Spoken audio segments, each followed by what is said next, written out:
Alrighty. Hello, everyone. How are we doing this lovely Tuesday? Alright, that's what today is, Tuesday. We got a new content drop for GBM, and as always, we're going to take a look at it, check out the new content, and see what hell hath wrought. Oh boy. Today was actually a partially difficult decision for me. I was thinking, do I stream this and talk about it? Or do I pop off and just say to everyone, nope, not doing it tonight, and get back to doing my video that I want to post tomorrow? And I decided I may as well do both, because you guys can't see it, but I'm actually still waiting for a conversion to finish. I legitimately don't know how much longer is left on it. It's been going for the last like 3.5 hours. It's a lot of content I gotta work through. All right, hey Exalt, hey Eds. So let's get cracking on GBM. Let's take a look at, as always, we're gonna take a look at the event suit. We're gonna take a look at the new stuff in the gacha. Then we're gonna watch the Twitter videos, check alterations, and then we peace for the night. So, event shop. Let's go.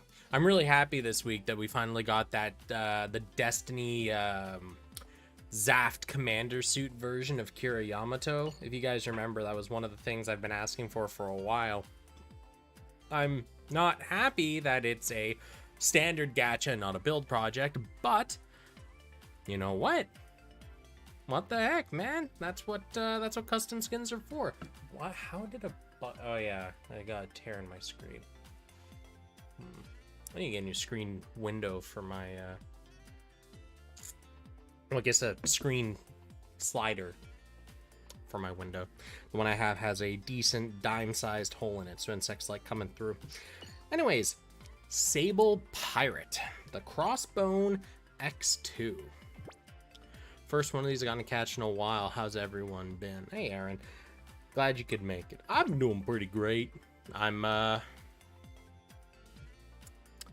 looking forward to tomorrow. That's what I'm looking forward to.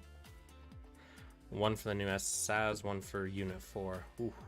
They kind of killed the build projects. Haven't been one in a while. I guess that's like a good and a bad thing. It's nice because it means we don't have to wail on banners to finish them anymore, or wait like 8 months for it to become obtainable. Simultaneously, it also means that there's really not much of a point for build project suits anymore, because the only way they could make a build project suit worth rolling is to make it actually absolutely busted, what with our 7 stars and everything recently. Okay. So, Crossbone X2 head, middle shooter job, very easy to get. We have a lot of middle shooters in this game now. EX skill power boosted by 25%. Now that's nice. That's actually a really nice trait to have. It's really rare to see it, just a 25% EX skill power boost with an easy trigger like this. Damn. I'll get it eventually when it flies in front of my face. Overall, this is really nice. Middle shooter job is extremely easy to get, and this is like the highest modifier you're going to get on a welfare before alterations kick in. So this is really good. For pilots, there's nothing comparable. None of them don't get alts. Yeah, that is true, Inner. You are right. They could definitely still be doing build project pilots. Build project suits have kind of lost a lot of their usefulness, though, which is a thing. All right. 4 space and Gundam type word tags. 4 space is part of the 4 line of tags, as you guys probably all know. I'm not the biggest fan of them. The 4 line of tags, you're out of here. Just go away. Nah, G. Gundam type though, that's nice. That is a flexible tag. It works really well, obviously, on shot machines because of the shot attack boost, but it activates a plethora, like an unbelievable amount of traits scattered throughout this game on a ton of different parts. So as far as tertiary tags go, you're probably going to see yourself looking at this at one point or another as your 3rd tag on your suit to activate stuff. So nice to see. Overall though, tag wise, you know, 4 space and Gundam type. 4 space is kind of a wash. Gundam type's a good tertiary, but without any primary tags, But yeah, I guess it's better than it getting, you know, like close combat and crap and being a shot head. Anyway, statistically... Oh, I'll get you next time, Gadget. You're somewhere in here. Every time you buzz in front of my face. Almost just want to get my bug zapper, but I'm afraid if I use that on camera, it may might damage some of the tech. So, when my brother and I moved in here, we had like a little bit of a fly problem. Like, it wasn't a big deal. There was just like 4 or 5 flies buzzing around. I had enough of them. So I hopped on Amazon and I bought this this bug zapper. God, if I remember the name of it. It was just like some random cheap plastic looking brand thing, one of the electric bug zappers. I just wanted to get one, so we had it around the house. I like them more than the old swatters. Anyways, I get it, pop in a couple of batteries, power it on, go at a fly, because I've used these before when we're camping. You hit an insect, it gets a little like zzz, and the insect kind of sparks, and then it dies, and it curls up against the electric, and then you just, shake it off, it's gone. On contact, the fly exploded. We have like a hyperdrive level fucking bug zapper here. You touch an insect that is smaller than like a wasp, the thing instantly explodes. Things bigger than a wasp will start smoking and catch fire very quickly. It's actually bonkers. Feels like I bring out the heavy weaponry whenever there's like a little insect buzzing around and I grab the zapper. I'm declaring world war. All right. Enough of a tangent. So, in terms of stats for the Crossbone head, we're looking at about 35-50 or so shot attack. As far as welfare heads go, that's not the best we've seen for shot attack, but it's definitely on the higher end of the curve. I would probably say top 5%, no problem for welfare heads, so that's really good to see. Melee attack is also pretty decent, actually. For a not melee-centric head, we're looking at about, what, 1,400, 1,500 melee attack? Honestly, that's really good. You gotta keep in mind, right? When it comes to welfare heads, typically a welfare melee suit is going to push anywhere between 1,300 to 1,600, maybe a little higher than that. Shot heads for their shot attack are going to be pushing anywhere between 3,400 and 3,800 on the higher end. So this sits comfortably kind of in that middle bracket for shot attack and on the higher end for melee attack. So that's really cool. It's really cool. All right, torso. Let's see here. Let's catch chat real quick. Xant saying bingo card's still viable. I swear to God, if you actually have a bingo card, guy. Haven't we had a few rare 30% boosts from welfares?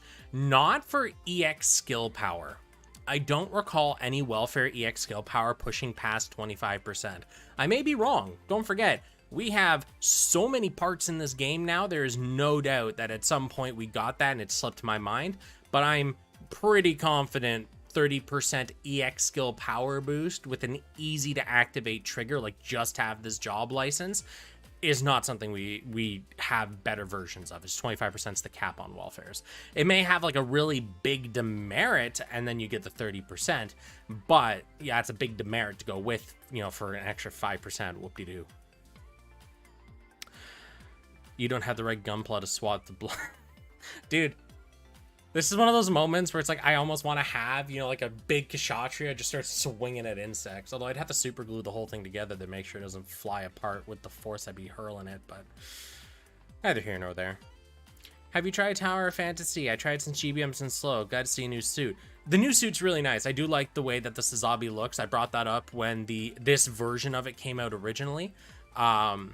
I like the sleek style that the Xeon suits have. Some of them I like the point. It really depends on the suit, but the Sazabi version looks real clean.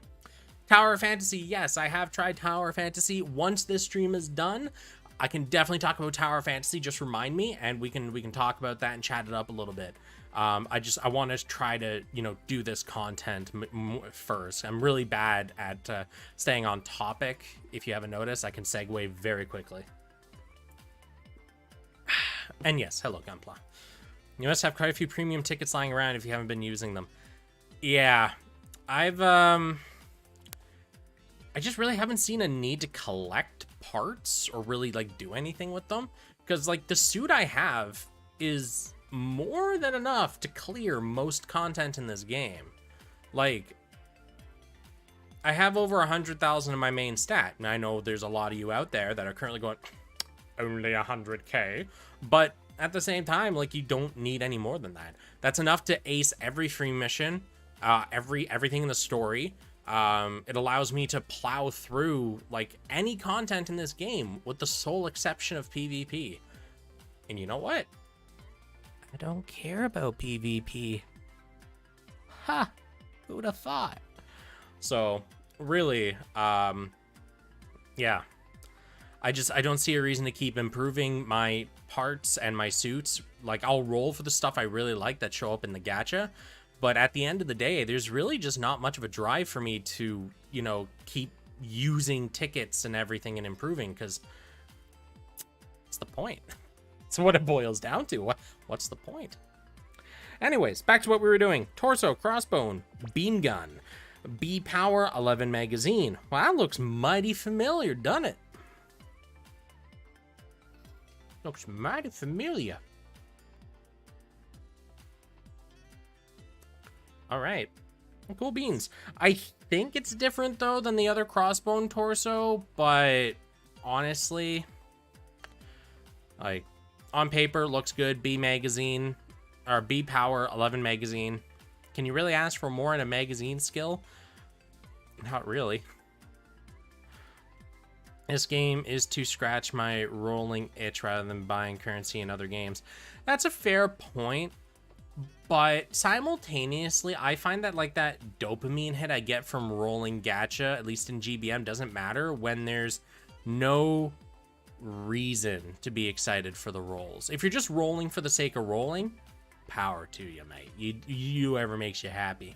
But if I'm just rolling a gacha and I know that the end result doesn't matter, because even if I got something nice from there, I wouldn't be using it or improving it. To me, it's just kind of like, cool, you know, check off the box, I got it. But if it's something I want, you know, like the Kshatriya or something, I'm really excited to roll, and I really get that hit every time I get a part for it. But yeah, it's situational, at least for me. What's your favorite thing about the Kshatriya? Honestly, I love the way that the binders look, the big like shell binders. I like the general like oversized aesthetic that it's got going for it. I love the spew of lasers it can just drop at the tip of a hat. That's like one of my favorite things when it comes to Gundam, and the medium in general when it comes to giant mecha are the giant laser beams, the mass destruction. I love that scene example in Gundam Seed where the Genesis fires and it just goes right through that entire fleet, right? Fleet of ships. And you're watching them just get like crushed, melted, peeled. Everything's just exploding, right? I love that, right? Double O, when you get shown Terraria effectively at any point where he's using the CeraV or you know, anything where he's just blasting out the big lasers, right? God, I love seeing that. Right, so I see the Kshatriya and how it can just dump lasers out everywhere. It has that big imposing look to it, that the sleekness that I like from those, like that style of mono. It's so good. It all comes together for me really, really nicely, you know. Terria Erd, whatever. I've been playing a lot of Terraria, so sue me.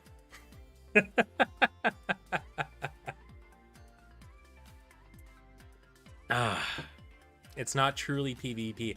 Sure, it's not truly PvP, but you have to remember that's the only time having crazy stats, chasing that 125% CDR, all those things matter. Outside of the PvP, none of that is relevant because none of the content is actually strenuous enough to need that kind of stuff. And that's what I mean. Outside of that single PvP game mode, you don't need crazy stats. Even 100k is too much, honestly. Right, that's what I'm trying to get at. So even it's not true PvP, you're not wrong, but the PvP game mode is the only time where you need super min-max to really accomplish and go somewhere. But as I say quite often, I ain't gonna play the rat race. It's just not happening.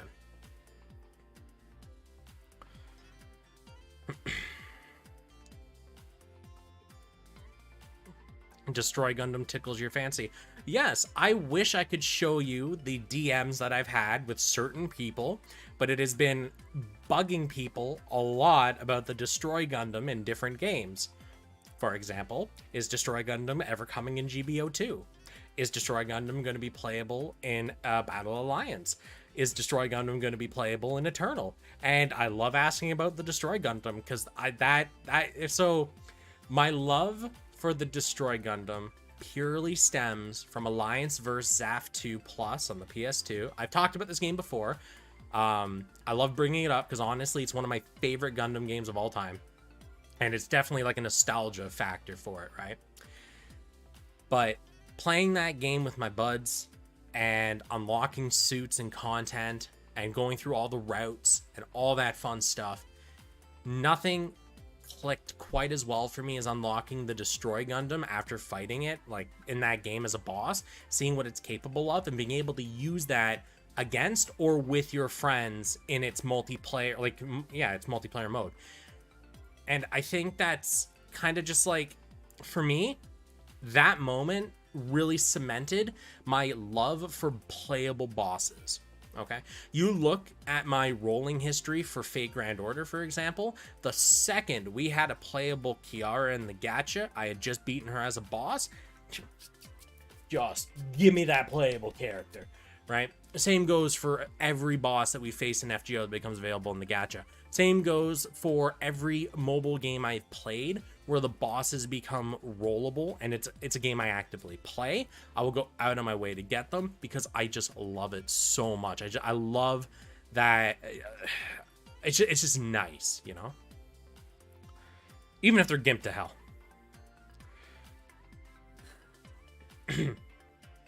It's the Big Xant, but so much better. Yeah.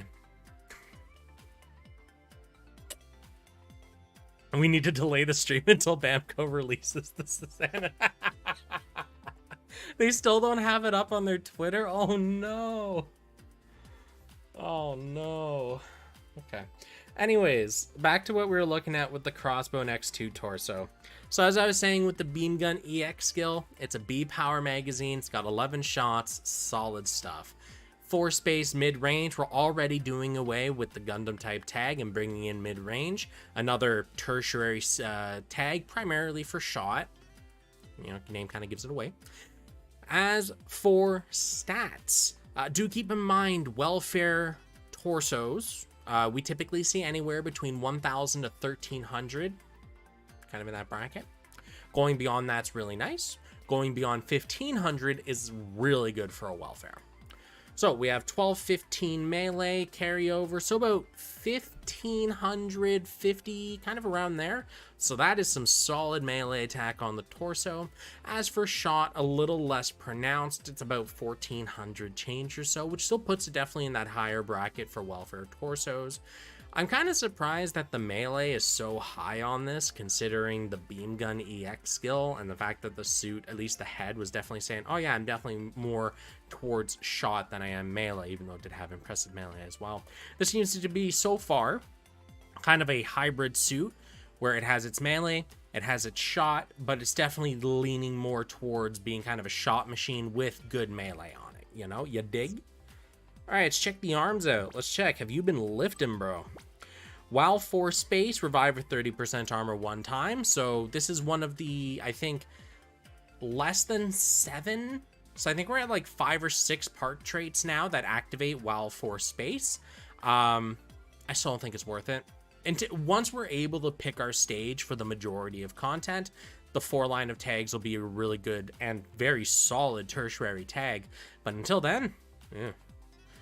And honestly, revive with 30% armor one time. Just don't die. Don't get hit. Problem solved. Statistically, we're looking at about 3,600-ish melee attack. 3,650, kind of around there. And then as for shot, we're, okay, about 16 change shot attack. Do keep in mind, arms typically have a, you know, it depends. When we had launch of this game 3 years ago, the Wing Gundam, the arms were the best shot arms in the game with 1200 shot attack. A little over 1200, I think, or maybe it was like 1196. Anyways, around 1200. Nowadays, we see welfares actively pushing well beyond that, going up, I think, as high as 1700 shot attack on a welfare before. So seeing this hit about 1600 is solid stuff. This is definitely, for shot attack welfare arms, top 1%, kind of around there. Melee attack wise, still also doing pretty good. Definitely these stats scream high-end year one gacha suit. Something that everyone would have wanted to roll for, at least stat-wise. Now it's our standard for free suits that we can just farm. Future! Alright, legs. Alright, we're skipping leg day. Heat dagger, yep, we're skipping leg day. Don't even... Sea power? Heat dagger? Is it worth it for beginners? Honestly, this entire suit is worth it for beginners at the end of the day. You have to keep in mind that if you are new to this game and you don't have a relatively built up gacha suit that has alterations, which is going to be the majority of new players because that requires time and investment, your best bet is to get every welfare suit that you can coming through, because all of them are, at least recently, pretty powerful, and they all bring their own little, kind of kit to the mix. Plus, you never know when an alteration may come along for a welfare suit that drastically improves it and makes it better. Or it may have a very useful trait or EX skill that you find yourself in need of in the future. A great example of this is with those special missions that we get every now and again. The one I'm thinking of is where it cuts all damage, and we had to use a bunch of flat damage boosting skills, which are typically frowned upon, because the damage they add is absolutely worthless in the grand scheme of things. But using it in that specific scenario was a great boon, as we went from doing anywhere from 1 to 5 damage to doing a few hundred damage, letting us actually clear the content. With that in mind, if you are unable to farm the entire welfare suit, for example, this Crossbone X2, if you can't farm enough currency to get every single part in here to EX skill or trait level 10, I would say make your first target the torso, purely for the magazine EX skill. Many words. All right. Steam whistle. Okay. So, legs. Now, do remember, legs and backpack for mobile suit frames tend to be the lowest defensively statted out of all the parts. With that in mind, we're looking for something above 1,000, ideally going above, probably I'd say 1,400 or so these days. If it goes past 1,500, that's really, really nice to see. And I believe right now our highest cap is like in the 1,800 range for welfare leg / backpack. So that's kind of our upper ceiling. So with that in mind, let's see here. We're looking at about just under 280 carry. So about 1550, 1560, kind of in that range for melee attack. That puts it really, really high up there. So that's nice to see. Shot attack, we're looking a little lower than that. Probably more around 1475, kind of in that bracket area. So still really, really good. Not as good, but really, really good. So, cool beans. 4 space mid-range tags. If I talked about those, I won't do it again. Honestly, like most recent welfare suits, just stat-wise, packs a punch. Alright, backpack. After 15 seconds pass, boost job gauge by 40% once. I don't think this is a really great trait because I don't like the job gauge. I don't like what they do. I think it could be so much better and actually worth building around.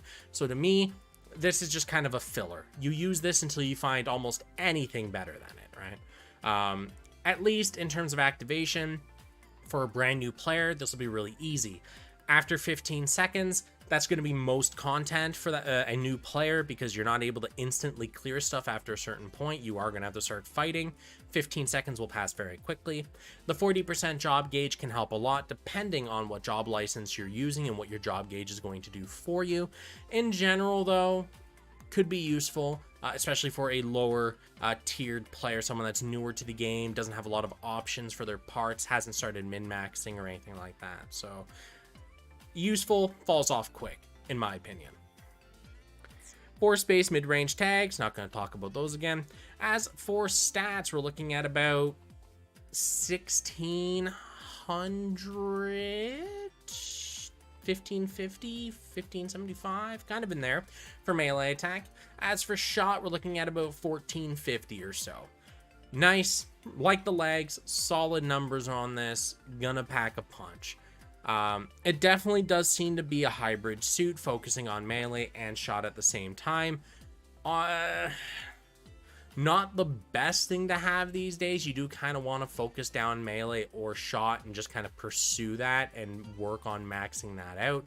But for a new player, take all the tools you can get, be the Swiss Army knife you always meant to be melee, be shot, be all of it, until you get comfortable enough to be able to start really focusing and specializing on something.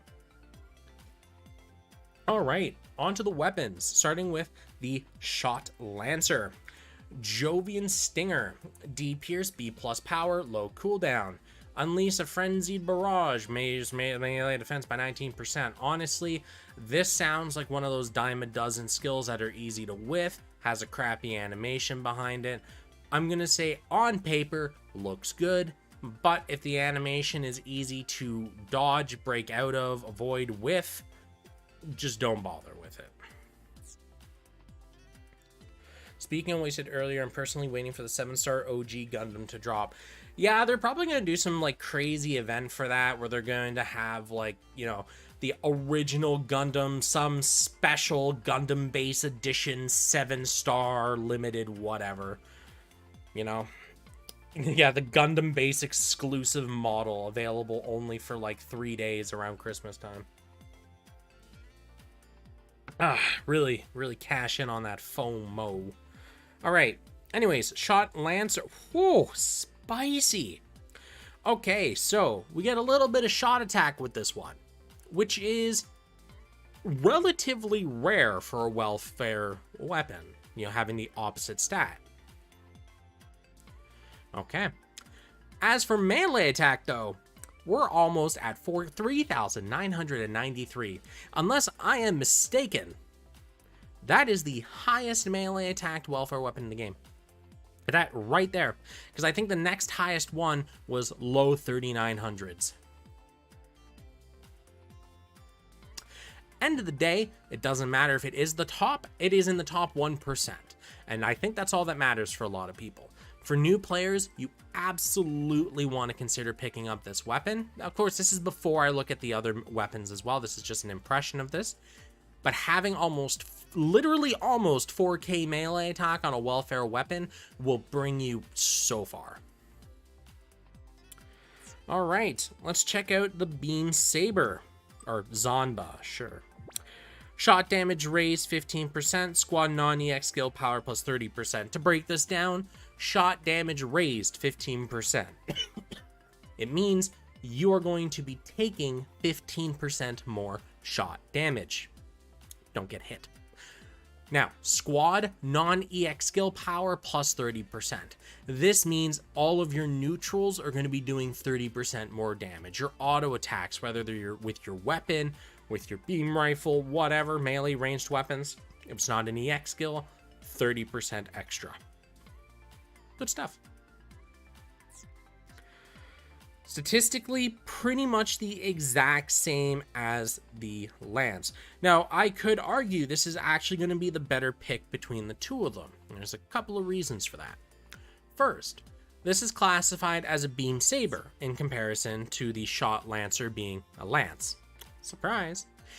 The reason for this, there's way more traits that require a Beam Saber or have a Saber category equipped to activate versus Lances. So that's one of the big ones. The second one is I don't believe the EX skill on the Lance is really all that good. And what that means is if you pick up the Lance, you may have an EX skill that's worthless. Whereas you go with the Beam Zanba, which has the same tags, same stats, you're getting a trait that is, I consider, better. You take 15% more damage from shot sources, but everyone in your squad, including yourself, get 30% non-EX skill power. As a new player, this is very, very useful because you're going to be finding yourself using your neutrals a lot more often. Once you get to kind of a mid-level of the game, that's where you're going to be spamming EX skills. You're going to have your magazine skills, you're going to have your quick like pocket rocket nukes. Those things, very quick. Cooldowns are low, so you're not going to find a lot of time to get in there with your melee or use your gun or anything. So with that in mind, this is very useful early on, and it does drop off kind of mid-ish, you know, kind of where you start developing your skill cycle. All right, beam rifle. The Xant Buster. Looks like a paintball gun, honestly. Against enemy with disadvantageous attribute, melee damage output boosted by 500. Quite unfortunately, that is a flat number, meaning it doesn't scale, which means it's only going to be useful very, very early on, but that will drop off very quickly. Also keep in mind, it is for melee damage, so unlike a gun where you may be able to get a submachine gun that fires a lot of bullets really quickly, where this would be very useful early game, like absolutely like broken early game for you. Because it's a melee damage output, it's going to be very limited, and you may find use at the very beginning, but it will fall off really, really hard, really quickly, because 500 is not a big number in the grand scheme of things. Starting off very early, useful, but it's just going to fall so quick. All right, I see we got the Gundam type word tag back again. Dope. 4 space is still there. I wish it would go away. Makes sense thematically, but bleh. Statistically, this is another top 1% stat weapon. It has a little bit of melee attack in there. It has almost 4k shot attack. That is absolutely aces. Great going. Nice gun. Now, let's check out the other one, the Buster Gun. With rifle category equipped, which this automatically fills that prerequisite for, as it is considered a rifle. Close shot attack raised 40%. Close shot attack is actually referring to the distance between you and your opponent at the time of using your ranged weapon. I made a video about this, not about this, but covered this topic a very long time ago, back when this game originally released. I do highly recommend watching it. It's all about GBM, is one of the first videos I actually uploaded. And it does give a brief tutorial on how targeting reticles work. When you are far away from an opponent, it will be a certain reticle shape. When you're at medium range, again, and when you're close, a different reticle, and it lets you know what your shot is going to be judged as. All weapons have a different kind of bonus range, I guess is the way to phrase it, where when you're standing at a certain distance, you're going to do bonus damage just based on the weapon type. Beam rifle, for example, is a mid shot boost. So if you are at a medium distance from your opponent, you're doing bonus damage for every shot. You may notice this if you use ranged weapons and you're shooting from a far distance away with a beam rifle. You're going to be hitting, like 10, 15, whatever. You get up closer to them and you shoot, you're going to be doing like 100, whatever. That's the distance in action. Close shot attack being raised by 40% with this is really, I'm not sure how to feel about it. For one, the close shot attack being raised 40% is a significant number, especially early on, and it can offset the fact that this is a beam rifle, because that's the other kind of problem I have with this, is the beam rifle is more for mid-range engagements, not close range, because it doesn't get the damage bonus. But the 40% attack raised bonus here for being close, I believe offsets the demerits. Someone would have to test it. I don't think it fully will, but it makes it at least more viable. If you wanted close shot attack, you'd probably want to use an SMG, or you'd want to use, there's another weapon type that's for close range, but I know SMGs off the top of my head are close range, and they can be devastating. But it's a conflicting part. It's a beam rifle, which activates its own trait, but it gets its native mid-range bonus because it's a beam rifle. However, the trait boosts close shot attack. It's a very confused weapon. But overall, okay. Not terrible, not great. And in comparison to the Zanbuster's part trait, where you're doing an extra melee damage of flat number, at least the other one scales because it is percentile based. And with that in mind, I'm going to say the Buster Gun is the better pick. And entertainingly enough, like we have the Shot Lancer as the first weapon in the list, but the Beam Zanba, the second one, is better. Much like the ranged weapons, where we have the Zanbuster X2, which is okay, but the Buster Gun, the second ranged weapon in the list, is better. Who would have thought? And lastly, the ABC Cloak Shield. This is always fun to see. The ABC, I think it was the ABC Cloak. I can't remember which suit it was from, but that was like the de facto melee shield for the longest time because it had the right word tags, it had the right traits, like everything, right? And it was really funny because this was before we had open access to swapping tags around and stuff, so. Isn't this perfect for a mixed suit, particularly for beginners? Yeah, I'd say so. It brings a good amount of melee, good amount of shot into the mix. Kind of gives you a very healthy batch of numbers with that. It does have a good amount of EX skills kind of packed in there for stuff. Some of them not I'm the biggest fan of. But overall, yeah, packs a hell of a punch. So, ABC Cloak for the X2 Shield. When beam damage taken, enemy shooting power reduced by 30%. So, two things to keep in mind. Excuse me. First, when beam damage taken, meaning you have to take beam. Remember, there is beam melee and beam shot. So you can take either a melee or shot attack to yourself, as long as it is of beam alignment, for this to trigger. Enemy shooting power will be reduced by 30%. Now this is the part that confuses me. There's no time designated for this, so are we to understand that you get hit by any beam damage in the game, you now have a permanent 30% reduction applied, or is it timed? Is it within a window? I'm going to assume permanent based on wording. The big thing here is, though, enemy shooting power reduced by 30%. These traits only apply to the suit the part is equipped onto. So if you don't have this cloak on your primary suit and you slapped it onto another suit, your primary suit will not benefit from that power reduction. Only the suit this is on. Food for thought. For Space Gundam type word tags, okay. And stats. Ooh, spicy. Do keep in mind, shields are much more defense-oriented. To see them have a lot of offensive skills is, on welfares, pretty rare. So here we are. We're looking at approximately 1350, 1400 melee attack on this shield. That is a significant amount for a welfare shield. And then for shot attack, we're looking at about 1300. Definitely more in the 1300 range. Overall, the shield packs a very, offensive wallop to it, and it has some good defense stats to boot. Very good shield. I wish the trait was a little better, but is what it is.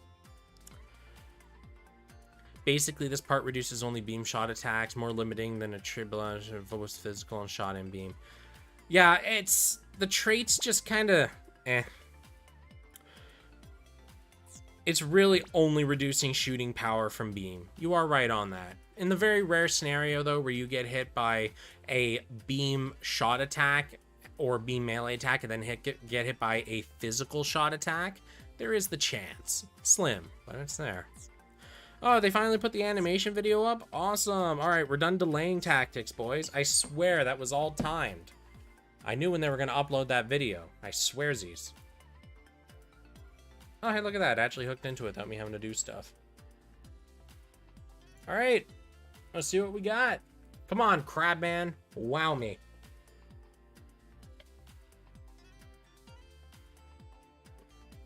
Oh, okay. Hold on. Rewind.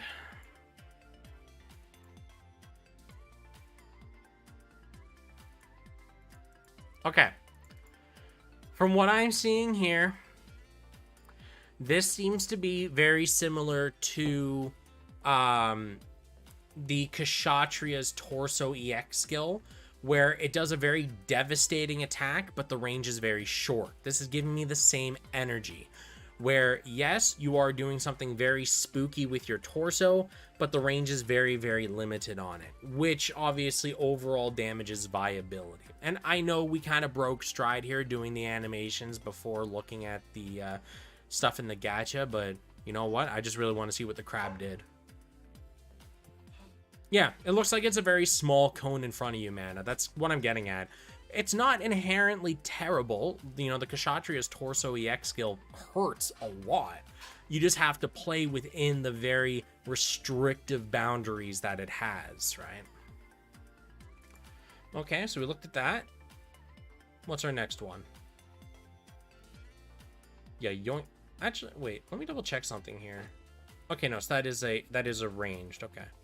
So let's look at our melee EX skill here. You yoink out your blades, you do a whole bunch of swinging. That's a cutscene bindable. Alright. Alright. Another EX skill from the weapons.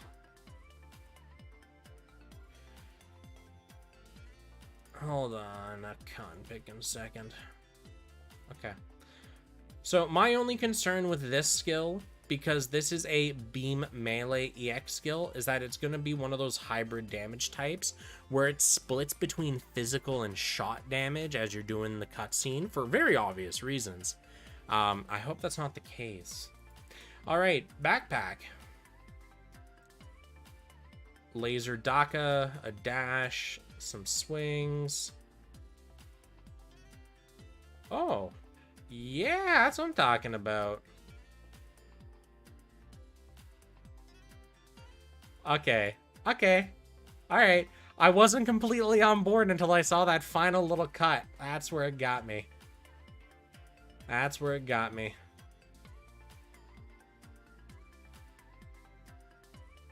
Beautiful. Okay, very interesting. No, as much as I enjoy that cutscene, I'm not going to roll for it because I want to keep saving. No, that's not the Axis drop. The Axis drop is different. That was, yeah. Anyway, let's take a look at our gacha content. And then we'll pop on over to look at the alterations, and we'll be rewatching some of these animation clips during that to get a better idea of what we're looking at here. So, as the Sazabi is a 7-star suit, I will not be looking at it in here. I will only look at it in alterations, and that's because it is super safe to assume it's just a power creep suit, so the stats are just going to be markedly better. So, why bother looking now? Let's look at our pilots. We'll start with Soul Line Longe? I don't know how to pronounce that, and I don't care. Supporter job license. All right, cool beans. Cool beans, supporter job license. It's not really cool beans at all. When buffed, buff EX skill time up 22%. So this is going to be kind of one of those, I don't like it at all, but mileage may vary. So in case you don't know what it means the duration of any buff is going to be just increased by 22%. Considering, at least in my opinion, the majority of content should be cleared by the time a buff runs out, as buffs already last anywhere from, what, like 40 seconds to well over a minute. You shouldn't ever really run out of buffs unless you're really new to the game, in which case you probably don't want the time up. You're probably going to want more damage. Or you have a very specific build where you just want your buffs to last forever. So, anyways, I don't like that trait very much. Supporter job license isn't going to help him at all here. Stat-wise, we're looking at about, what, 1650 shot attack, kind of around there. For melee, a lot more token, kind of like 600.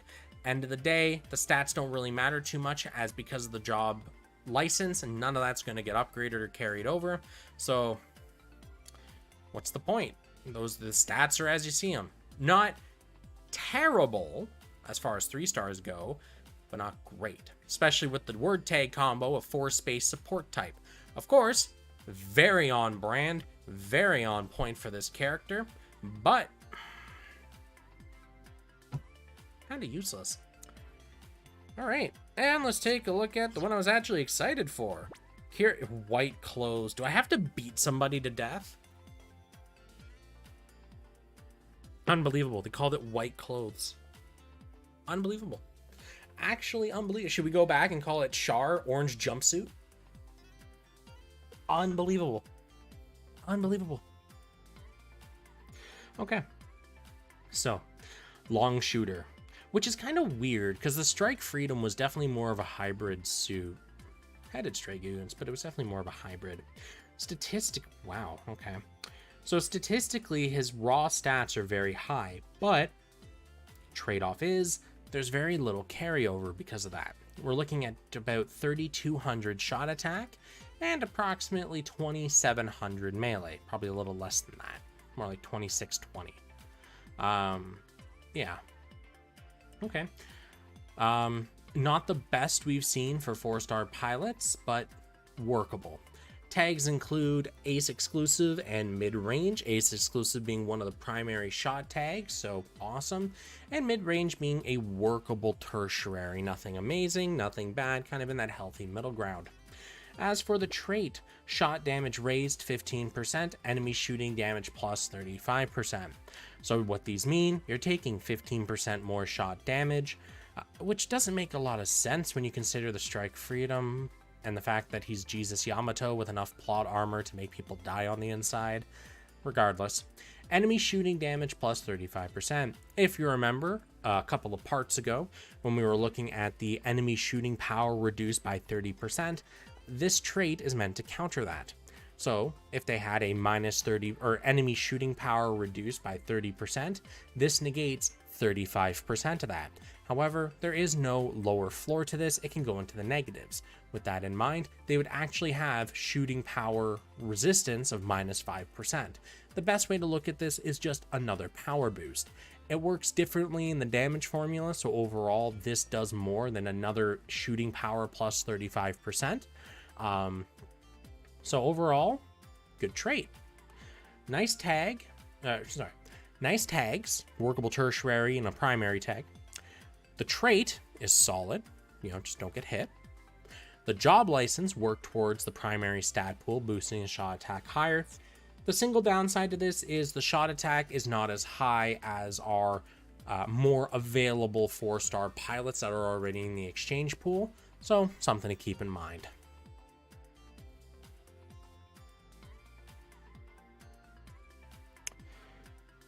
Sets in a metal coating as well, yeah. His shot is just under Build Project AI pilot. Yeah, but the Kira Yamato Build Project pilot is also a lot older, and I believe he had more shot defense carried over at the end of the day as well.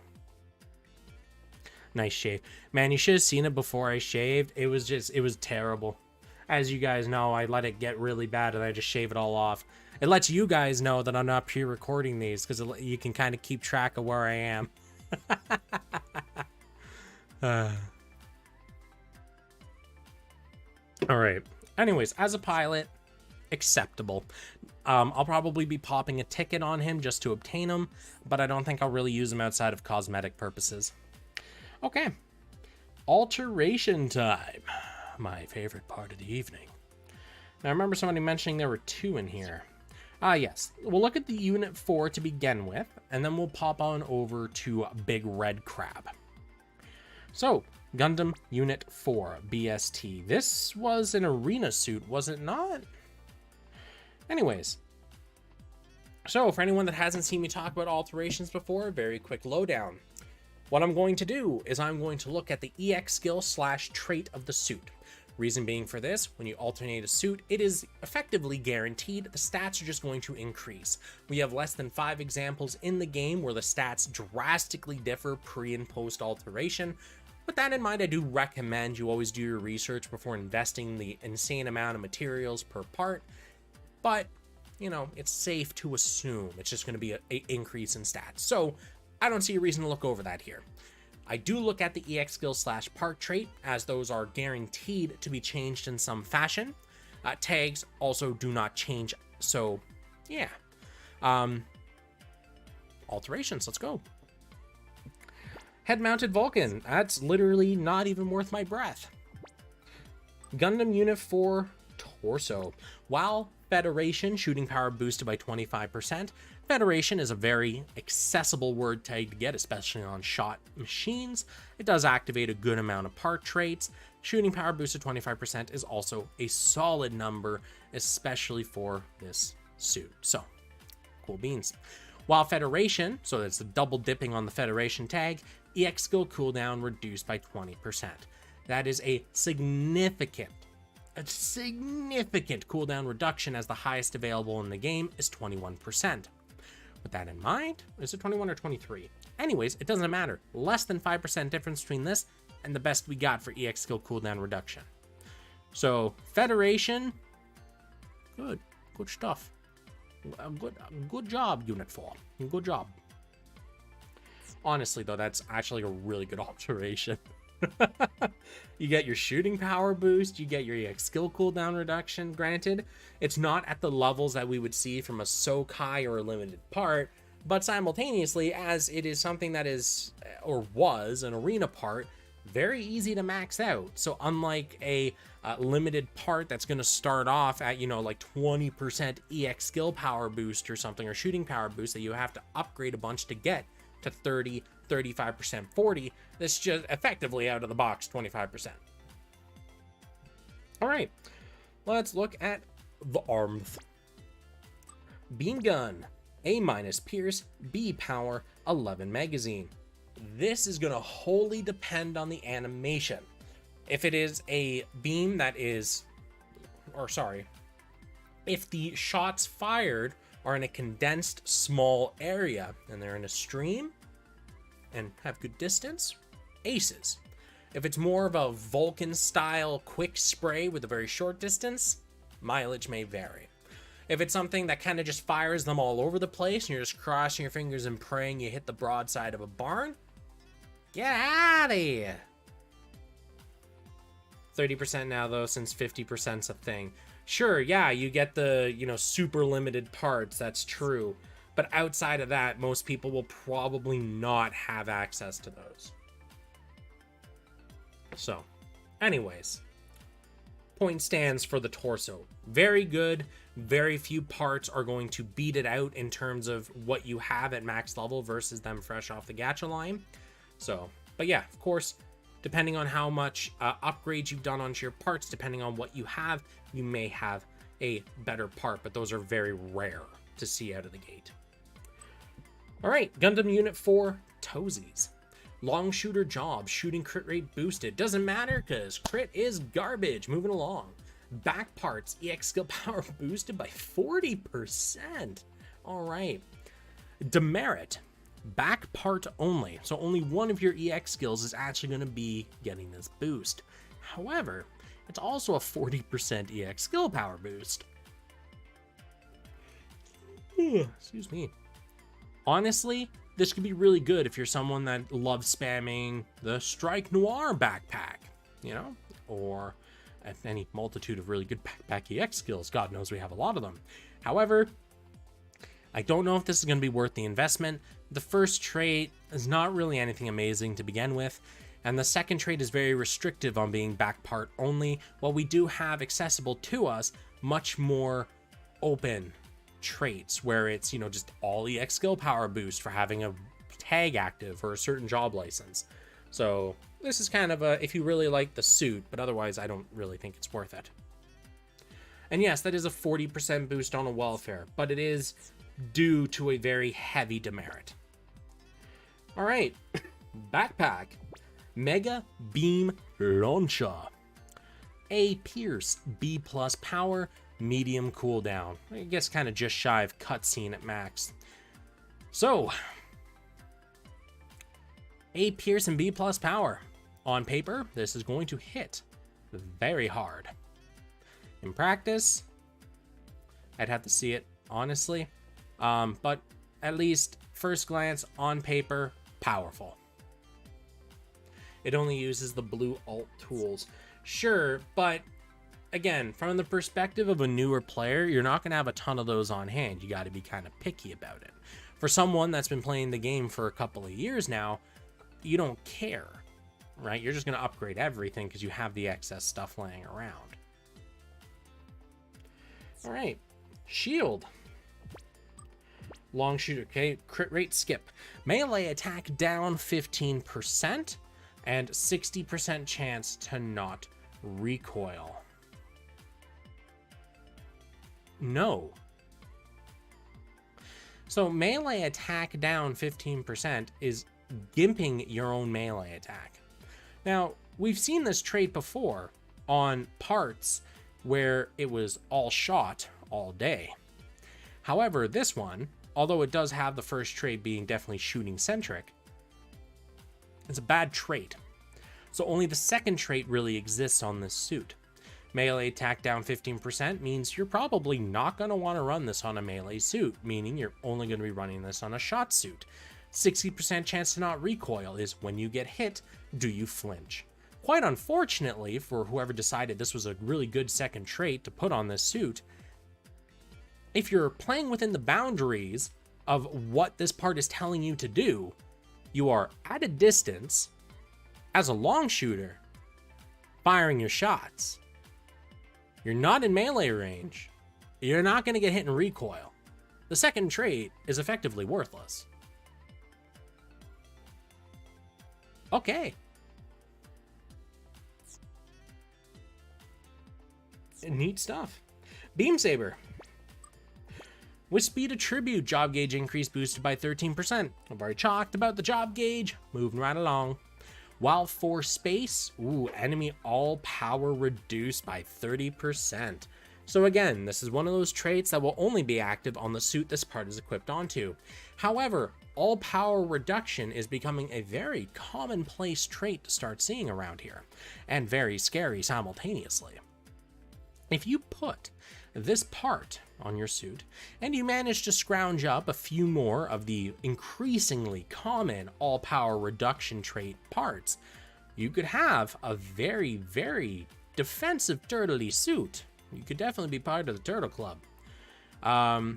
Because, yeah, 30% on a part that's practically, or was practically free at one point and will most likely come back again in the future, that's substantial. That is one more piece to the 150% power reduction.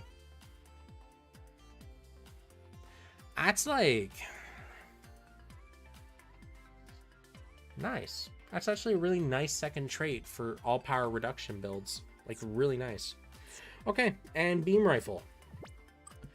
Job gauge increase down 10%. That's not a demerit. That's a benefit, game. What are you doing? Enemy shooting power reduced by 25%. That's not really amazing for reasons I've stated before for that exact trait. Job gauge increase down another 10%. Enemy EX skill damage plus 30%. So again, this is made to counter enemy EX skill power minus 30%. This would negate it to 0% if the enemy suit had that. In the case they didn't, it would go to negative 30%, meaning you get a fat bonus. Honestly, second trait, pretty great. First trait, not so much, but second trait's pretty great for what that's worth. All right. So the Unit 4 is actually really interesting. Got a couple of really nice traits there at the end. Outside of that, not terrible, honestly. You know, not bad, not amazing. But considering it's an arena suit, damn. Okay. All right. And now for Sazabi. Sorry, not just Sazabi. The life-sized new Gundam statue. I find their choice of capitalization really weird on this. So, let's start from the top, Crabman. So, I'm not going to be looking at the stats on this, even though I didn't look at the stats previously, because again, safe to assume, very powerful, effectively just a hard power creep.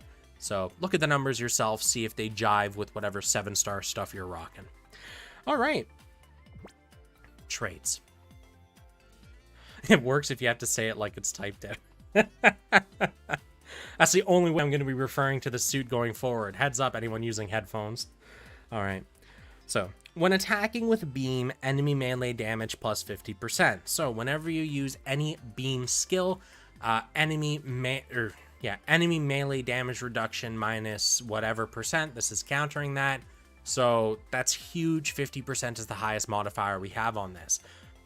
You would ideally want to be using any beam melee weapon while using this suit, which I assume it comes bundled with in the gacha. If not, we have a unbelievable amount of beam sabers in the game. You can pick whatever tickles your pickle. We got them in all shapes, sizes, colors, beam density. We probably got one that like flops around. We got so many beam sabers. All right, solid first trait. Second trait, after 5 seconds pass, all enemies, all damage plus 35%. So that's also absolutely just friggin' ridiculous. You're just ignoring any like damage reduction stuff they have up to 35% to begin with, and then melee takes the bonus 50%, and it's only for the after 5 seconds pass, which may sound like, oh, I can't 0 second them. You gotta remember, if you're doing content like Arena, you have about a 3.5-ish second window at the beginning where you can't act, but the timer is ticking. Meaning, you would only have to wait about a second and change, which may be long enough for a cutscene animation to kind of start going, and you'll get that bonus. So, honestly, both traits, pretty good. Tags, high firepower, close combat. Definitely on point. On brand for the Crabman. Torso. Mega Particle Scatter Cannon. D Pierce, A+ power, medium cooldown. Okay, we saw this. Again, I talked about this before. That is, let's see here. I think it is, where are you at? Why are you running? Here, yeah, it's literally the first one. So it's that, where you're firing a very short-ranged conal scatter shot beam thing. Very devastating at close range, but it drops off hardcore. If you've ever played a first-person shooter that has a confetti shotgun, same idea. Close range, one-shot kill. 2 meters away, you might as well be throwing feathers at them. Same dealio here. All right. Although I think your workable distance is a little more than 2 meters in-game, but you know what I mean. On paper, hits like truck. You just got to get him in the trap. High firepower commander. Nice. Nice second tag right there. Yeah, so as expected, Sazabi, yeah, a big beef. Arms. While high firepower, which is very easy to get, we have so many parts in this game with high firepower, you're actually probably going to have a harder time not finding a part with high firepower. Let's be real here. Probably like 50% of the parts in the game have it. Squad all power plus 35%. The reason this is so good as a trait, you can have this not just on your main suit, but on your 2 backup suits as well, your supporting suits. So you get a total of what? That's like 105% or whatever, 115%, no, 105. Yeah, you get 105% total all power boost merely by having the parts equipped. It's not an active buff. It's literally just passively there as long as you have high firepower. That's really good. Free real estate. Job gauge increase down 20%, squad all power boost by a further 35%. You're looking at 210% all power boost by having this on all 3 of your suits. Just passively existing. That is absolutely fucking bonkers. Because this is just one part, right? This doesn't count the other 7 parts of your suit boosting your stats further. And this is all power. High firepower is also a build agnostic thing. So you can have it on melee, you can have it on shot. It works in a ton of traits, activating them across shot and melee. And if you have that and you're willing to sacrifice 20% job gauge increase, which as I've said, I don't like, I think it's worthless. So to me, this is just purely a non-issue demerit. That is so crazy. Holy crap. Nice. That's an 11 out of 10 part. Just for the trait alone. All right. Damn. Legs. While close combat, squad cooldown minus 19% seconds. All right, cool beans. Close combat is a relatively easy to get. It's a very easy to get melee word tag, let's be real. Squad cooldown minus 19% seconds. I shouldn't have to explain what that means, but it means you can put it on all of your suits again and benefit from that reduction as long as you're close combat. Shot damage raised 20%, so you're taking 20% more shot damage. Pro tip, don't get hit. Enemy EX skill damage plus 50%. Hey, that looks suspiciously like trait 1 on the head. And guess what? Not explaining you again. Moving right along, you broken ass motherfucking suits. Backpack. All right. Funnel combination 2. All right, where's our backpack? I think it goes over here somewhere. Let's see, a shield, that's swords. Okay, here's our backpack. So you guys remember this one. Intercept and fire funnels at enemies trying to stop the asteroid axis from crashing into Earth. Raise melee attack of your squad by 54%. Raise melee defense of your squad by 19%. And to clarify, someone asked, is that the axis drop that comes in? Yes and no. It is the axis drop in that it is the axis. But it's also not the axis drop because the machine that EX skill comes from, the new Gundam, what was it? Xant? Anyways, the suit that it's from is from the non-Gundam canon, air quotes, timeline. So it didn't actually pull the axis. That was part of a fictional thing, effectively. Whatever the Battle Log series takes place in, that whole Gundam build try. So it is the Axis, but it is also not the Axis. Yeah, New Xeon, that was it. Okay, so let's look at the actual numbers here. D Pierce, cool. Triple S power. Why am I not fucking surprised? 54% melee attack power boost. Cool beans. Overall, yeah. Like, do I need to say it? It hits like 17 fucking trucks. Yeah. My only concern is that it splits the damage hybrid style, but considering what it is, I don't think that's going to be the case. The Axis is more or less an aesthetic background. Still nice to see some variety. Yeah, you know, so, okay, here. Let me know if you guys, what you guys think of this. So, a lot like, you may not know, recently in FGO, right, we got Archetype Earth. When she uses her Noble Phantasm, she changes the stage. I'm thinking we see a EX skill where once it ends, the stage has changed to something else, temporarily, potentially.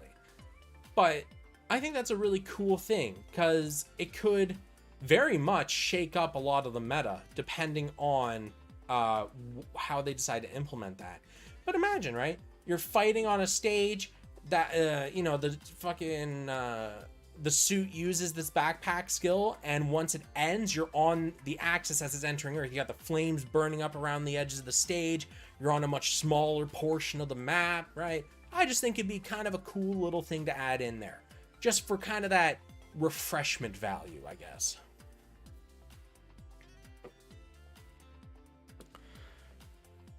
The sword doesn't actually call it Axis drop, or does it actually say it? So the actual text of the skill is let the Axis drop, if I remember correctly. And I believe the EX skill is also called Axis drop itself, so yeah. That'd be cool. Build fighters had that kind of mechanic too, where the stage changed depending on how the battle progressed. A lot of games did that. Even back on like the PS2, I remember playing Dragon Ball Z Budokai Tenkaichi 3, right? You use one of your like ultimate moves and just like drop a massive like attack on the enemy, blows up a giant chunk of the planet, and the rest of the fight takes place on this absolutely ruined stage, right? You're on like a little cutout cone in the air, and you look behind you, you got like volcanoes bursting, you got just massive holes with the water coming down, a wasteland as far as the eye can see, right? Like, it was actual devastation, right? And I look at modern games today, right? You don't see that anymore, and it makes me sad. Like, Smash Bros. Ultimate would have so benefited from that kind of thing. You don't even have to change the stage, just even change the background, change the aesthetics, you know, the tile set or something. But it didn't really have that, even though it could have.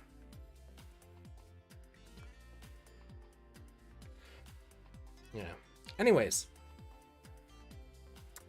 Oh, meta means something being able to min-max differently. If it's an animation field change, no tangible, it's not going to take mass cycle animation.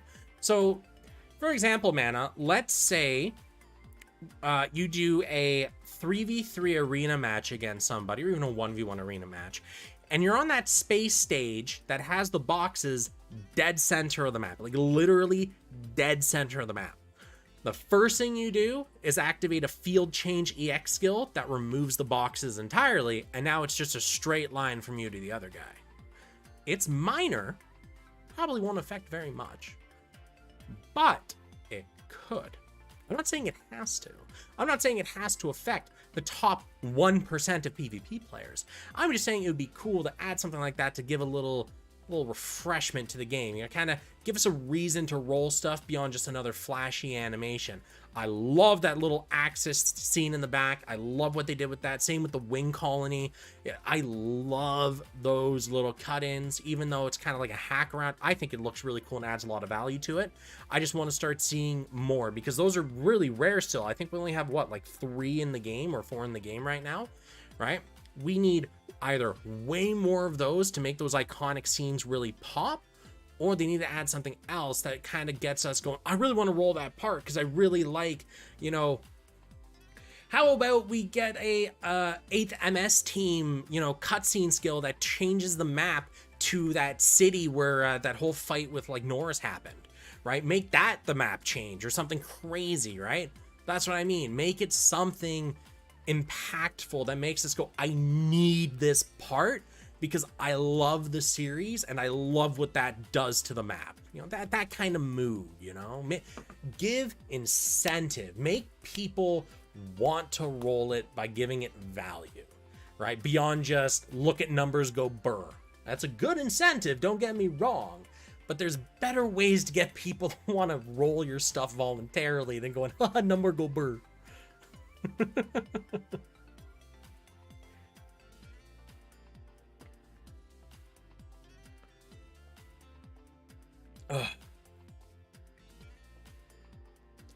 We'll need some big EX skills, like something that's meant to deal significant.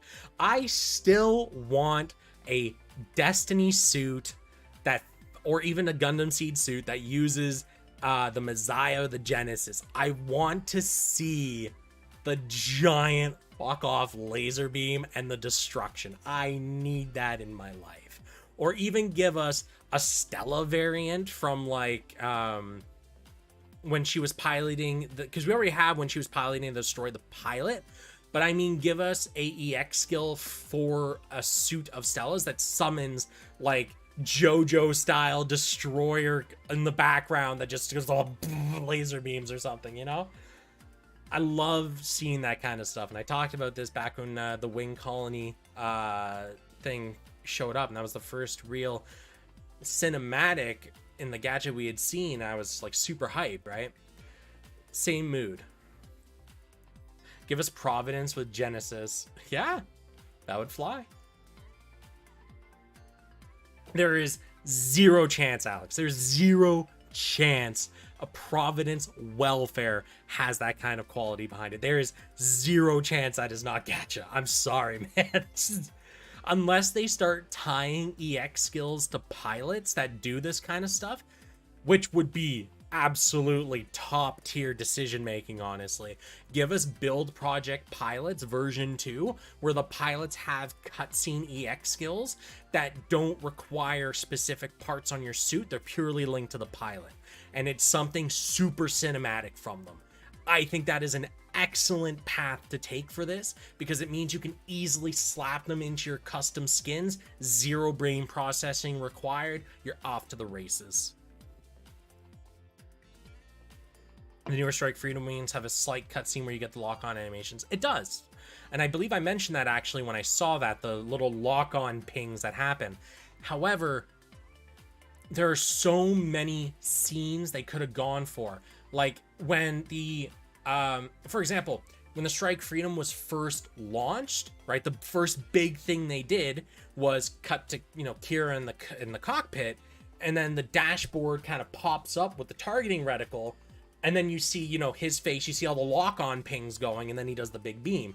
What they could have done was, you know, you use the EX skill, hit the enemy, and then it cuts to inside the cockpit, thing comes up, and you see it lock onto a bunch of stuff, you know, completely randomly, obviously, and then it just does the thing. That would have been much more cinematic in that sense. The lock-on pings were a good touch, but I just don't think it is anywhere near like what we saw with the Sazabi, the life-size new Gundam statue just now.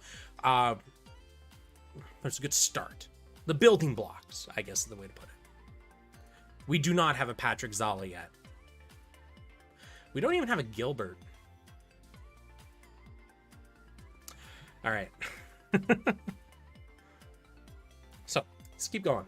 Anyways, as I was saying with this backpack, obviously really good. Moving on.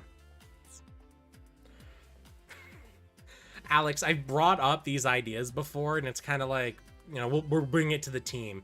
So, you know, could be a myriad things. Because, like, you got to remember, right now, their dev teams are probably in overdrive. They got Battle Alliance coming out tomorrow. They got to make sure that all the bugs are hammered out. They have Eternal coming out soon, which is their new big gacha, which is different enough from this that they're not really stepping on any toes besides the IP, but they have to make sure that that game has longevity behind it. So I wouldn't be surprised after that game launches and we get through the first like couple months of it kind of going and it stabilizes, we'll start seeing more happening here as the devs are then kind of equaled back out across the projects. Because honestly, Eternal has to work, because right now, in terms of mobile games, we have, at least for North America, we have this. That's it. Right? It's not bad, but we need another like big blockbuster kind of thing to get people to want to, you know, get interest in Gundam.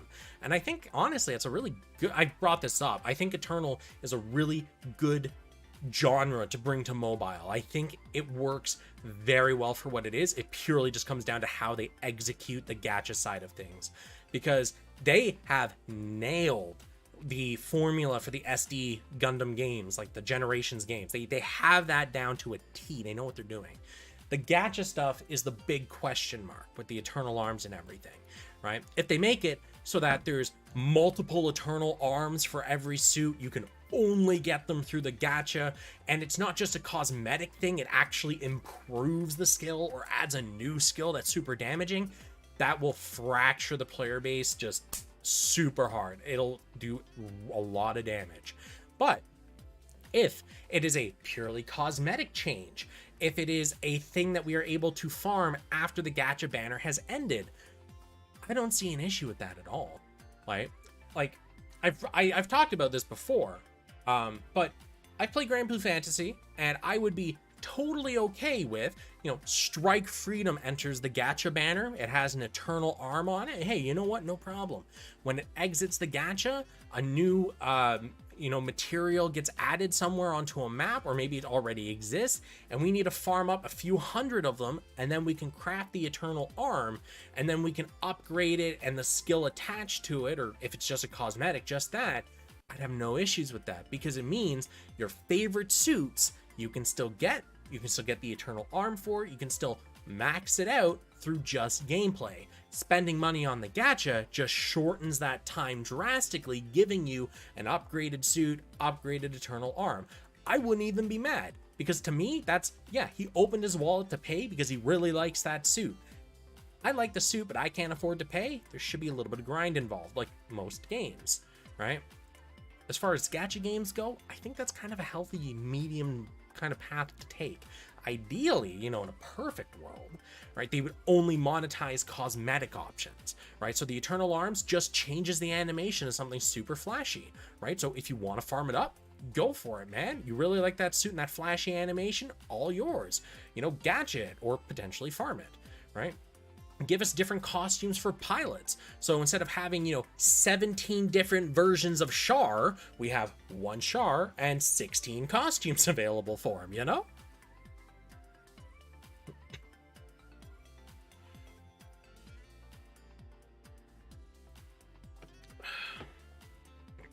I wonder if they will include permanent death in the mobile game.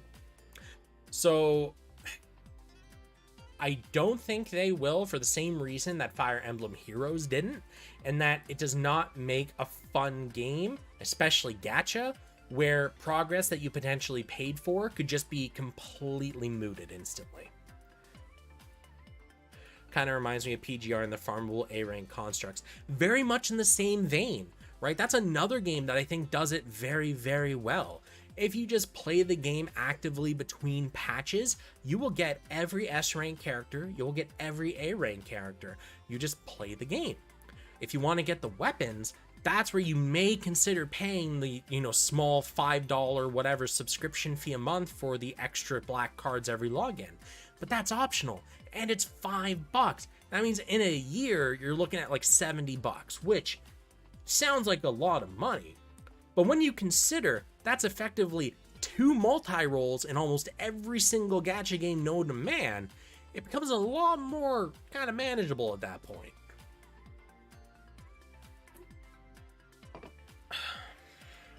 It'll still hurt people who just started and just keep losing suits. Yeah, we'll see. We have the CBT for that coming up soon from what I hear.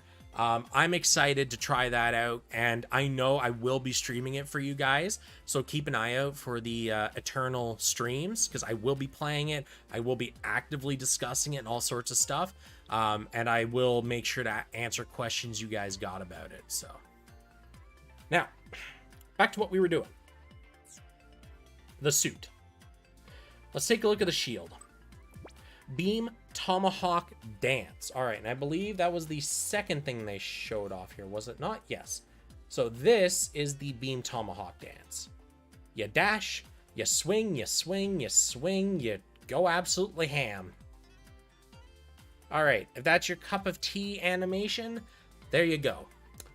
Double S power, D pierce, speed up, melee attack up, beam resist up, physical resist up. Now, I think this is the second suit in the game that has had double S or higher on 2 parts. Typically, we see one double S minus or something, and then maybe like an S, but it's very rare to see a suit with 2 skills at double S or higher.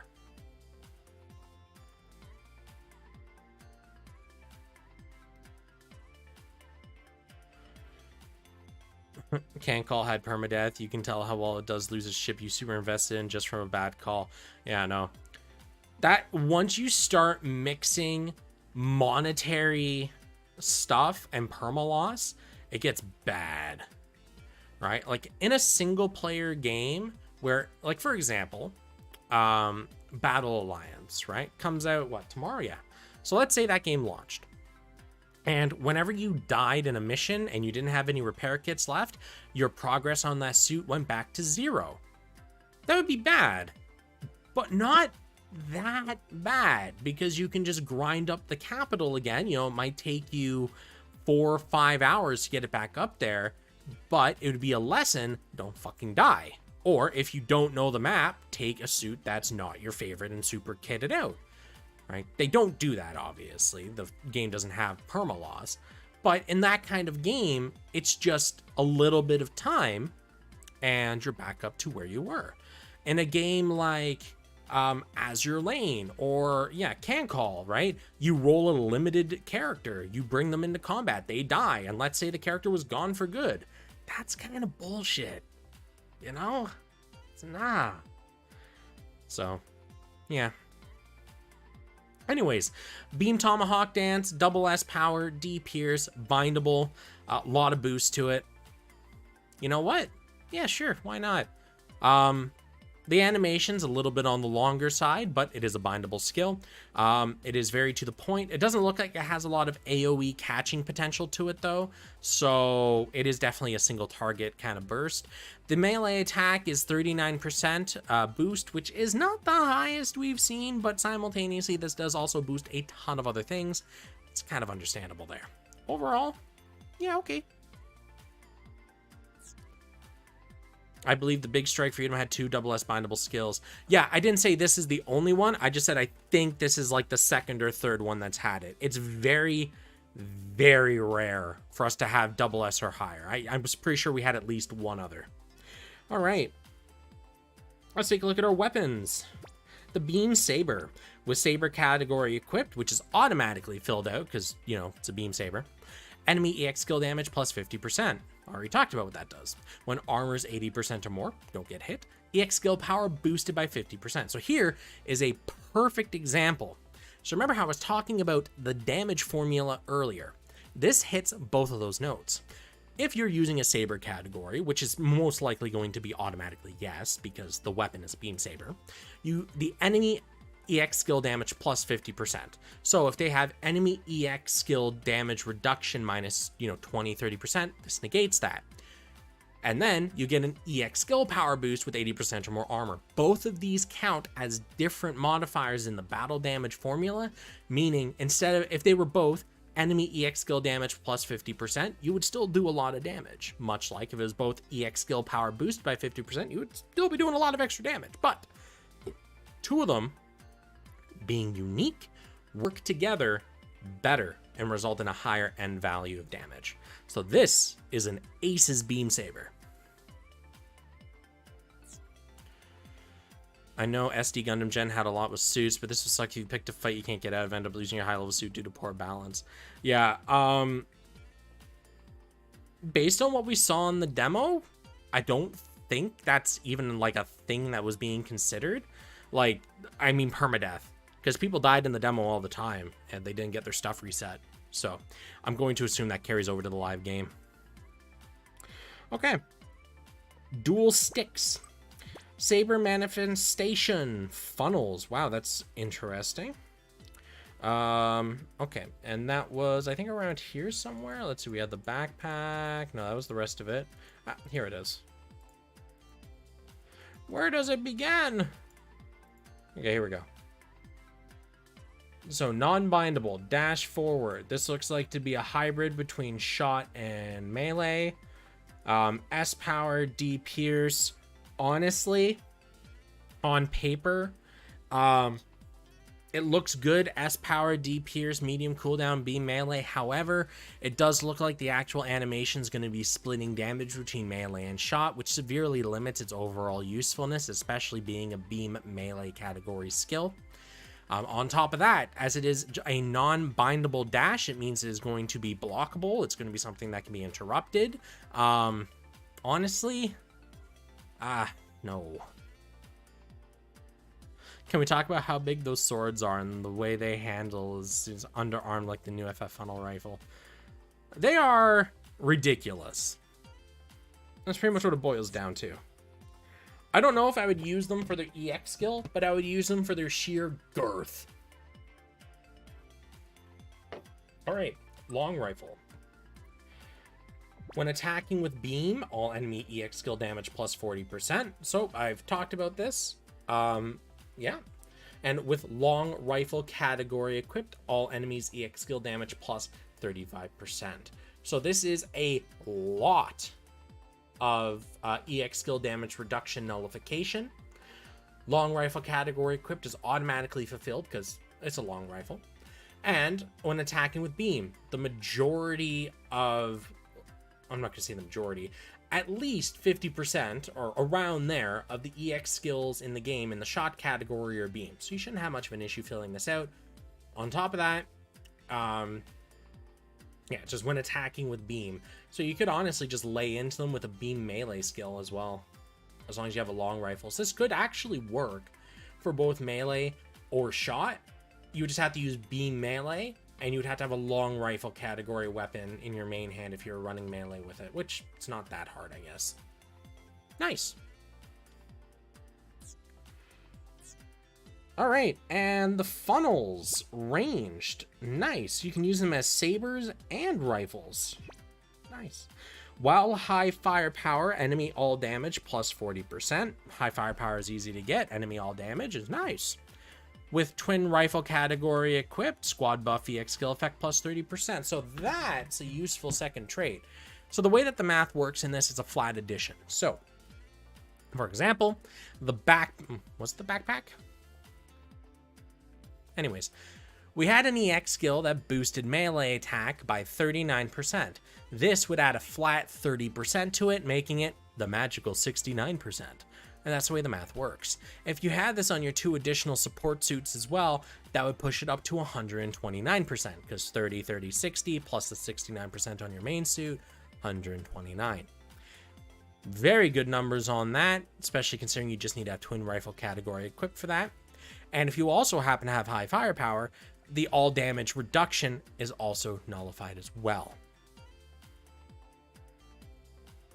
Overall, the Sazabi new Gundam statue. Oh no, that's not the full name. They cut off the full name. Let's see here. I gotta use the main suit here. The Sazabi, the life-sized new Gundam statue version, has a really good pool for stats. It has a really good part selection available to it. The EX skills are solid. Overall, very powerful, very good suit. Definitely something that we should expect from, because I'm assuming this is still part of the anniversary. Makes sense, considering it's alongside the other life-size one that we had. Yeah. Nice. And I believe that sums up the Gundam stuff. The stats on the 2 guns are different. Oh, okay, cool. Alrighty. With that, gang, we've gone over all the GBM-related content. If you were just here to listen to me talk about and get my impressions on the new GBM stuff, you have fulfilled your goal for the day. Congratulations. I'll see you next time. If you want to just hang out and chat a little bit, because I know somebody did want to talk about Tower of Fantasy, and I do want to talk about Eternal and some other stuff, feel free to stick around, chat it up, ask questions in chat. I'll be here for a little bit longer, because I got nothing else. Actually, is my conversion done yet? It did finish. Awesome. I'm just going to do that tomorrow. There's just not enough time left today for me to do it. So, anyways, let's talk shop, guys. So, someone asked about Tower of Fantasy. Let's get that out of the way first. So, I was really hesitant about Tower of Fantasy at the beginning, because I remember reading about the launch in China and the subsequent, well, shitstorm, to put it nicely. So with that, I was very, I'm not quite sure if I want to play this game, commit my time to it. It seems kind of like a bad idea. A few days passed, and I was like, you know what, screw it. A bunch of people I know are playing it. I'll join in. I'll see what it, because they're still playing it. They're not really shitting on it. So I'll give the old college try. Yeah, it's fun. I do enjoy the multiplayer aspects of it. I find that it's relatively smooth. So far, I've only had 2 issues while playing the game. One of them was a login status exception, which was resolved by just closing the client and opening it again. And I mean fully close, like closing the launcher and everything, because I didn't realize when you close it, it just minimizes it and hides it away. So I had to actually terminate that. But that was one issue. And the other issue I've had, I guess technically 3 issues. Second issue I had, while I was exploring, I've run into times where I just kind of, like I'm running near a cliff edge, and I'll suddenly just kind of clip straight down and instantly die. But that's pretty rare. But it's still kind of disheartening when I'm in the middle of exploring, when you can see the teleporter in the distance. You're like, oh, I'm so close to activating that, and just dead. It's like, ah, shit, and I gotta redo the whole run over. The third issue that I've had is all of the time-gated exploration stuff. Don't get me wrong, I can understand why they did it the way they did. It was to prevent people from day oneing the entire game. Fair enough. However, there comes a point where when I walk up to a chest and it goes, huh, yeah, you gotta wait 72 hours for this. It's like, why? I'm here.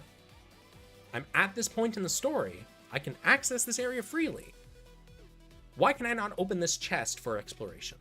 I just found it stupid. That's all it boils down to. But the combat's nice. I'm enjoying it.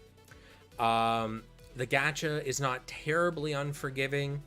Yeah, overall a good experience with it. I'd say probably due mostly to the fact that it has a lot of the MMO mechanics I like being able to farm for mounts and stuff, and actually having like prestige kind of things behind certain grinds.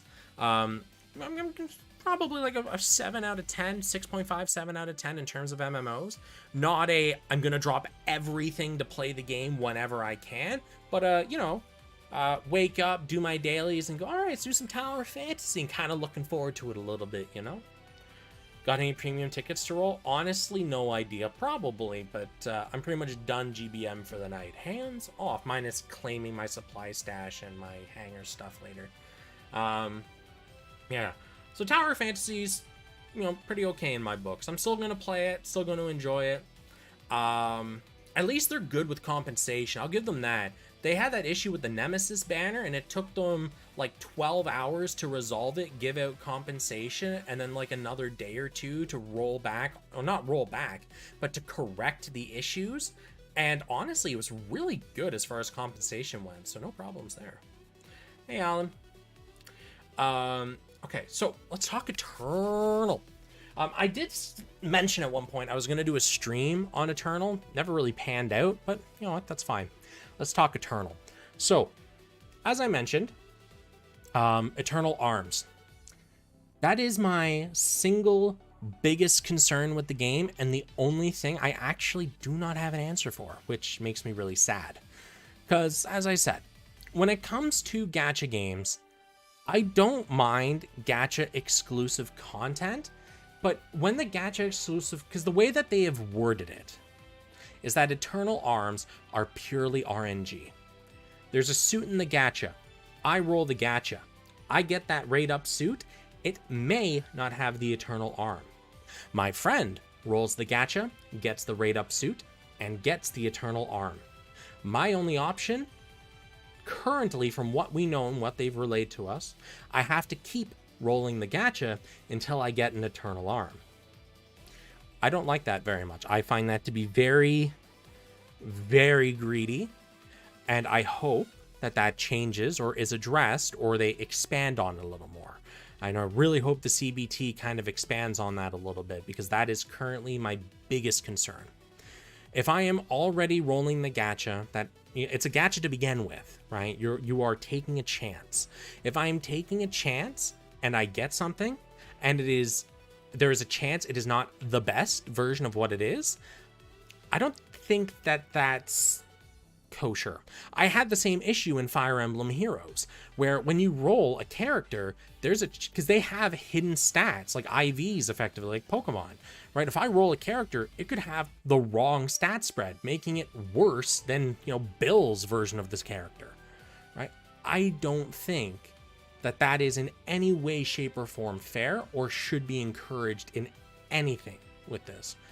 It's already bad enough that gacha is catching on as hard as it is, and we have to take a chance on getting content we really want. And we have to either save a ton and cripple our game experience in other places, or open our wallets and spend money, or, you know, get very lucky. To add a second layer of RNG into that, I think is too much.